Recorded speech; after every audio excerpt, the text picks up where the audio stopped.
Okay, let's unpack this. Have you ever really stopped to think about those hidden histories? You know, the amazing contributions that just get Oh, missed. completely overlooked, yeah. Even erased sometimes. Exactly, or sometimes even wiped from the main story. Well, today that's precisely what we're doing. We're taking a deep dive into the really powerful but often ignored experiences of women during the Vietnam War.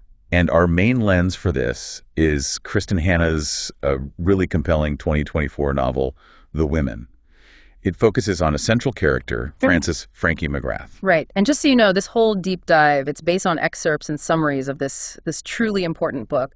We've pulled out what we think are the key insights. Absolutely. And our mission, really, for you listening, is to get to the heart of what's often called the invisible service of these women veterans. We want to look at the deep psychological impact, the toll the war took. And that long, long fight for recognition afterward. Exactly. Decades long. So hopefully by the end, you'll have a real aha moment about resilience, about memory, and, well, what service truly means. So let's start with Frankie McGrath. Who is she when we first meet her?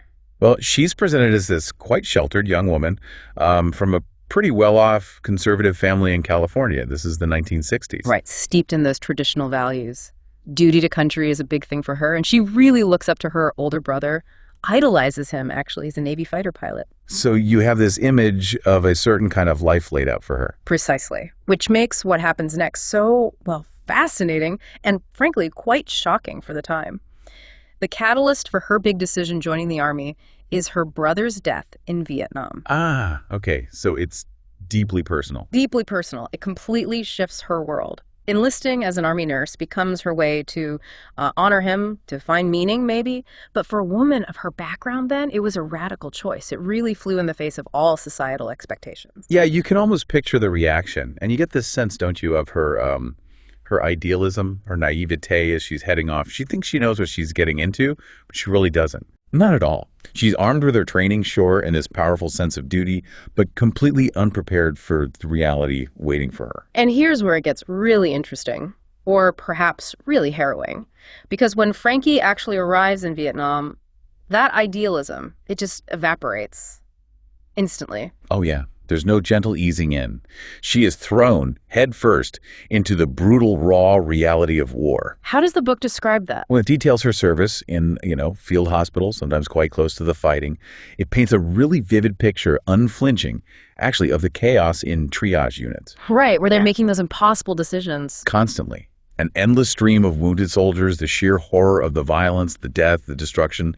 It's relentless. The book doesn't shy away from that pain. And the emotional toll on the nurses, on Frankie, must have been immense. Unimaginable. They're trying to save lives, provide comfort amidst just absolute devastation. It's a heavy burden. Thinking about that kind of environment, that constant pressure and trauma, it does raise a really important question, doesn't it? How do people find connection, find strength when everything around them is falling apart? Yeah, how do you even survive that psychologically? Well, for Frankie, the novel really emphasizes the bonds she forms, particularly with other women, fellow nurses, medics. There are two key figures. Ethel, who's described as pragmatic, kind of protective. The steady one, maybe? Kinda, yeah. And then there's Barb. She's more rebellious, fierce. These women become her lifelines, absolutely essential to her survival. It's a powerful theme of sisterhood, finding resilience together. But even with that support, Frankie's struggling internally, right? The trauma, the guilt, disillusionment starts creeping in. Definitely. It's not just the physical horror. She's grappling with immense trauma, survivor's guilt perhaps, and disillusionment with the war itself, with the mission. Does she see things that undermine her initial beliefs? Yes, the novel touches on moral ambiguities too. Things like corruption, maybe betrayals within the military structure itself. It adds another layer of complexity to her experience. It's not a simple us versus them situation anymore. So that initial idealism, that strong sense of patriotism, it starts to wear away. It erodes, yeah. She's forced to confront the really hard questions about duty, about loyalty, and the potential cost of just blindly following orders or believing the narrative. She changes profoundly. That inexperienced girl becomes a battle-hardened nurse. Okay, so she endures all of this. She survives Vietnam. But the story doesn't end there. Her return home, you said, it's like starting another battle. Absolutely. A completely different kind, but just as challenging in many ways. This is a crucial part of the novel, highlighting the unique struggles women veterans faced when they came back. Different from the male soldiers. Significantly different in some respects. They often faced hostility, or maybe worse, just indifference. A profound lack of understanding. And the most cutting thing, the phrase Frankie hears over and over again, is, there were no women in Vietnam. Wow, just erased after everything. Erased. Dismissed. It's shocking, isn't it?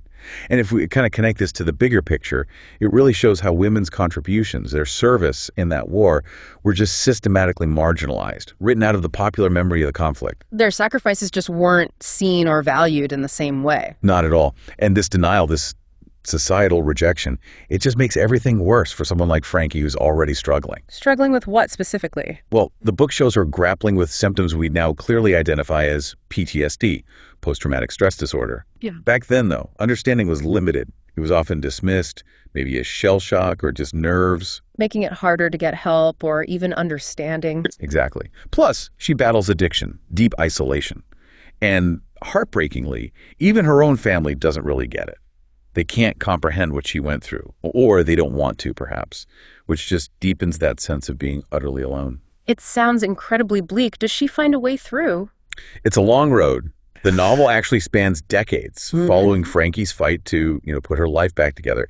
It's not easy. There are setbacks, heartbreak along the way, but it is ultimately a story of seeking healing, seeking purpose. Does that sisterhood aspect come back into play? It does, very much so.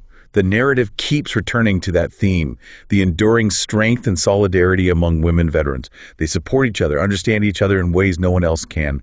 They share that trauma, yes, but also that fight for recognition. So it's a testament to their resilience. Absolutely. It's a message of survival, definitely, but also hope. And the sheer importance of telling the truth, of speaking out. The novel itself feels like this meticulously researched tribute, giving voice to those women. It's about visibility, about memory, and about the strength it takes to keep fighting, both on the battlefield and back home. So what does this all mean then? When you boil it down, Frankie's whole arc, her journey. I think it becomes this powerful symbol of reclaiming your own story, your own truth, honoring the women who served, finding a voice when the world really tried hard to keep you silent. It's about resilience, yes, but also about demanding to be seen and heard. Wow, okay. So our deep dive into the women has really taken us through Frankie McGrath's entire arc from that, naive, idealistic nurse. Right, to a veteran hardened by the realities of war. And then through that incredibly long, difficult fight afterwards for healing, for recognition, for her own voice. And the key takeaways for you listening are pretty clear, I think. First, just the sheer human cost of war. The physical wounds, yes, but also those deep psychological scars. And specifically, the unique hurdles women veterans faced. That terrible erasure of their service. No women in Vietnam. Exactly. But alongside that, maybe the most powerful takeaway is the strength found in connection, in female solidarity. That incredible resilience people can find together, even when facing just overwhelming adversity. It really leaves you thinking, doesn't it? It kind of prompts a final thought, maybe a provocative one for you to consider. How many other vital stories, crucial contributions throughout history are still basically invisible just because they didn't fit the neat narratives we were told? Good question. What does it actually take for those stories to finally surface, to be properly heard and acknowledged? Yeah. What important stories might still be out there waiting for you to truly see them, to understand them?